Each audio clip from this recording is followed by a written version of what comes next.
ജാതി മത രാഷ്ട്രീയ വ്യത്യാസമില്ലാതെ എല്ലാ ആളുകളെയും സംയോജിപ്പിച്ചു കൊണ്ടുള്ള ഒരു വികസന നയമായിരിക്കും നമുക്കുള്ളത്.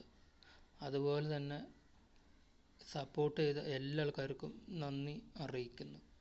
അതോടൊപ്പം തന്നെ വികസനം ഓരോ വ്യക്തിയിലും കുടുംബത്തിലും എത്രയും പെട്ടെന്ന് എത്തിക്കാനുള്ള ശ്രമം നടന്നുകൊണ്ടിരിക്കുന്നു. അതുപോലെ തന്നെ രാജ്യത്തെ ജനങ്ങളെയും രാജ്യത്തെയും ലോകോത്തര നിലവാരത്തിലേക്ക് ഉയർത്തുവാനുള്ള ശ്രമമാണ് നടക്കുന്നത്. ജപ്പാനും ജർമ്മനിയും ചൈനയും റഷ്യയും അമേരിക്കയും മറികടന്നുള്ള ഒരു വികസന നയമായിരിക്കും ഉണ്ടാവുക. അതിന് നിങ്ങളെല്ലാ ആൾക്കാരെയും സംയോജിപ്പിക്കൊണ്ട് നിങ്ങളുടെ എല്ലാ ആൾക്കാരും പിന്തുണ കൊണ്ട് ഒരു വികസന നയമായിരിക്കും.